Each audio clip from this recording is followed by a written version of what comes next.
நாம் இங்கே தினமும் காலையில் வேப்பிலை உருண்டைகளை எடுத்துக்கணும்னு சொல்கிறோம். உடல் நலத்துக்காக மட்டும் இல்லை. உண்மை என்னன்னா அது உங்கள் உணர்திறனை மேம்படுத்துது. தாவரங்கள்லேயே வேம்புக்கு தான் அதிக சூரிய சக்தி கிடைக்குது.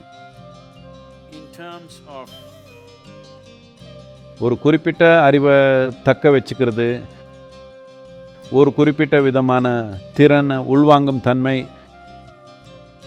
இதெல்லாம் பொறுத்த வரைக்கும் பாதரசம், பாம்போட குறிப்பாக நாகப்பாம்போட விஷம், வேப்ப மரம், இதெல்லாம் ஒரு வரிசையில் அடங்கும். நீங்கள் ஒரு வேப்பிலையை சாப்பிட்டா நீங்கள் ரொம்ப விழிப்பாக ஆகுறீங்க இல்லையா? நீங்கள் ரசகுல்லாவை விழிப்புணர்வு இல்லாமல் சாப்பிடலாம். நீங்கள் ஒரு வேப்பிலையை விழிப்புணர்வு இல்லாமல் சாப்பிட முடியுமா? நீங்கள் ரொம்ப விழிப்பாக ஆகிடுவீங்க. நீங்கள் ஆகணும். நீங்கள் வேப்பிலை உருண்டையை முழுங்கக்கூடாது, அதை மென்று சாப்பிடணும். நீங்கள் ரொம்ப விழிப்பாக ஆகிடுவீங்க.